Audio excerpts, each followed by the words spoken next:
रूसी राष्ट्रपति Vladimir Putin और अमेरिकी राष्ट्रपति डोनाल्ड ट्रंप की शुक्रवार देर रात अलास्का में मुलाकात हुई। यूक्रेन युद्ध को लेकर दोनों नेताओं के बीच करीब 3 घंटे तक चर्चा हुई। इसके बाद डोनाल्ड ट्रंप यूक्रेन के राष्ट्रपति वोलोदिमीर जेलेंस्की से भी मिले। लेकिन इस मुलाकात के बाद, यानी कि रूसी राष्ट्रपति व्लादिमीर पुतिन और डोनाल्ड ट्रंप की मुलाकात के बाद कुछ चर्चाओं ने हवा पकड़ ली। गौरतलब है कि 2022 में युद्ध शुरू होने के बाद से ही पुतिन का पहला अमेरिका दौरा था।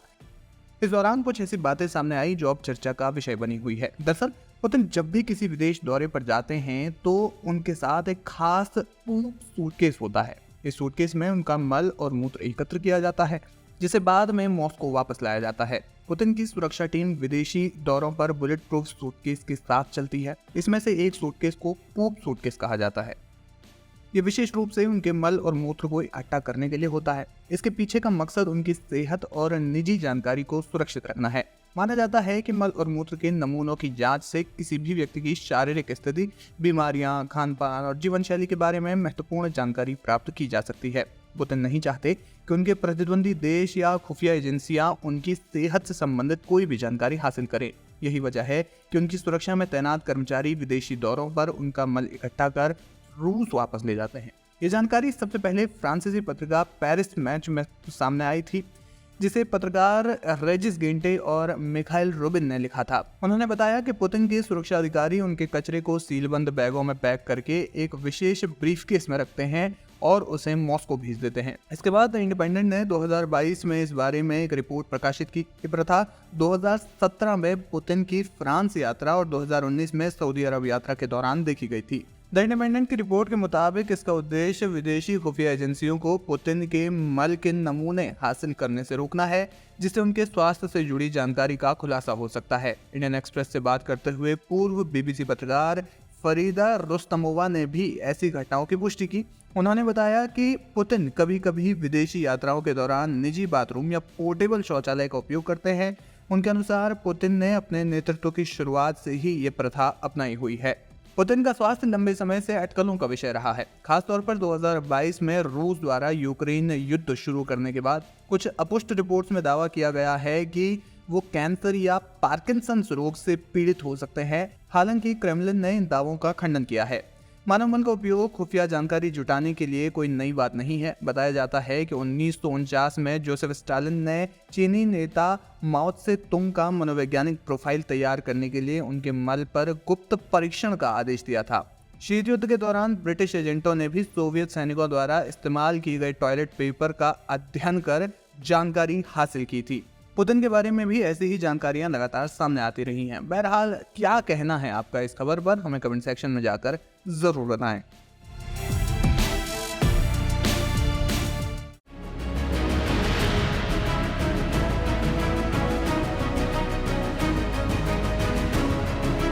अमेरिकी राष्ट्रपति डोनाल्ड ट्रंप और रूसी राष्ट्रपति व्लादिमीर पुतिन के बीच एक बैठक होने वाली है। लेकिन इस बैठक से पहले भारत की टेंशन बढ़ गई है। न सिर्फ टेंशन बढ़ी, बल्कि भारत पर एक बार फिर टैरिफ का बड़ा खतरा मंडराने लगा है। हुआ यह है कि डोनाल्ड ट्रंप ने रूस के राष्ट्रपति व्लादिमीर पुतिन के साथ मुलाकात से पहले यूक्रेन के साथ युद्ध विराम पर बड़ा बयान दिया। ट्रंप और पुतिन की मुलाकात आज अलास्का में होनी है। इससे पहले राष्ट्रपति ट्रंप ने कहा कि अगर रूस यूक्रेन में युद्ध विराम के लिए सहमति नहीं बनती है तो उसे बेहद गंभीर परिणाम भुगतने होंगे। वहीं अमेरिकी वित्त मंत्री स्कॉट बेसेंट ने चेतावनी दी है कि अमेरिका भारत पर अतिरिक्त टैरिफ बढ़ा सकता है। अमेरिकी वित्त मंत्री स्कॉट बेसेंट ने चेतावनी दी है कि अगर राष्ट्रपति डोनाल्ड ट्रंप और रूसी राष्ट्रपति व्लादिमीर पुतिन की शुक्रवार को होने वाली मुलाकात में चीजें ठीक नहीं रही तो भारत पर शुल्क बढ़ सकते हैं। ट्रंप ने पिछले सप्ताह भारत पर कुल 50% शुल्क लगाए जाने की घोषणा की थी। इसमें रूस से तेल की खरीद जारी रखने पर जुर्माने के तौर पर लगाए गए 25% शुल्क भी शामिल है।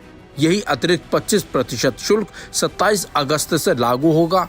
स्कॉट बेसेंट ने बुधवार को ब्लूमबर्ग को दिए गए एक इंटरव्यू में कहा, मुझे लगता है कि राष्ट्रपति पुतिन से हर कोई निराश है।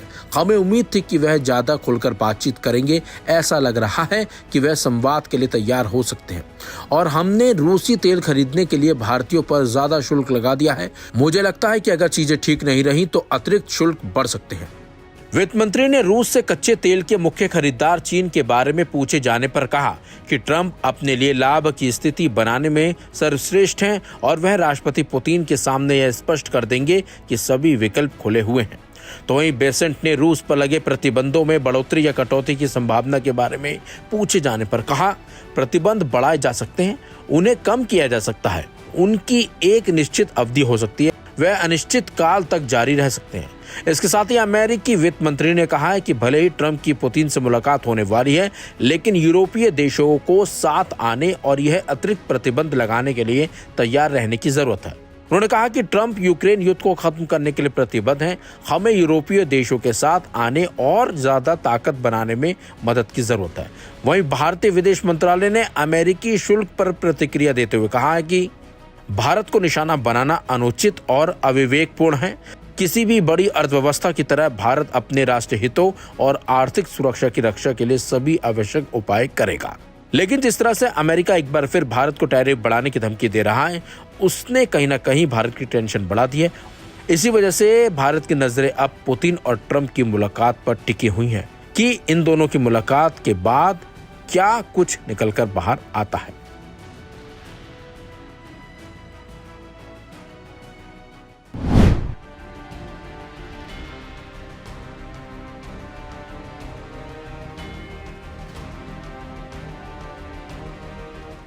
गाजा में इजरायली सेना का नरसंहार जारी है। हमास को खत्म करने के नाम पर इजरायली सेना गाजा के निहत्थे लोगों को अपना निशाना बना रही है, मासूम बच्चों को मार रही है।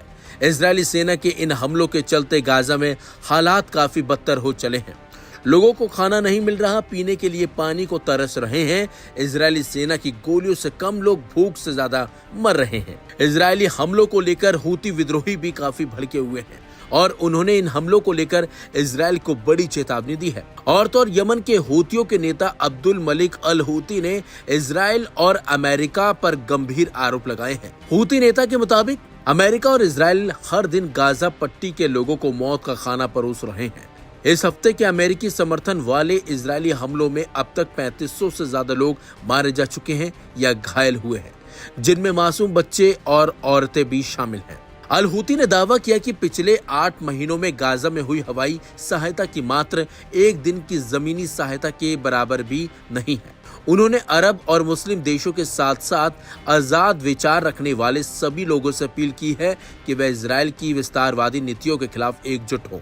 अल हूती ने आरोप लगाया कि इजरायल जानबूझकर उन इलाकों में लोगों को मार रहा है जिन्हें उसने सेफ एरिया घोषित किया है और वहां बच्चों को निशाना बनाकर स्नाइपर हमले किए जा रहे हैं। अल हूती के मुताबिक इजरायल ने सिर्फ पिछले हफ्ते वेस्ट बैंक में 61 तोड़फोड़ ऑपरेशन चलाए हैं।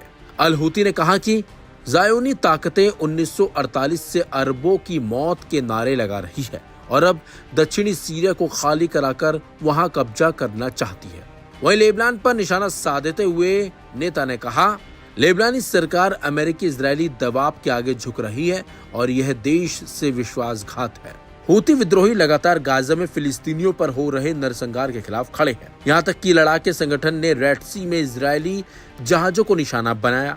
इसके साथ ही वो हमेशा इजरायल पर मिसाइलों से हमले भी करता आया है। इसके साथ साथ अब्दुल मलिक अल हूती का कहना है कि अमेरिका और इजरायल द्वारा प्रचारित तथा कथित ग्रेटर इजरायल योजना का स्पष्ट उद्देश्य इस्लामी उम्मा को विभाजित और अपमानित करना है। उन्होंने गुरुवार को एक टेलीविजन भाषण में कहा था कि इजरायली प्रधानमंत्री बेंजामिन नेतन्याहू द्वारा पूरे इस्लाम उम्मा को निशाना बनाए जाने के बावजूद किसी भी अरब नेता ने उनका जवाब देने की हिम्मत नहीं की। यह चुप्पी और निष्क्रियता चिंताजनक है।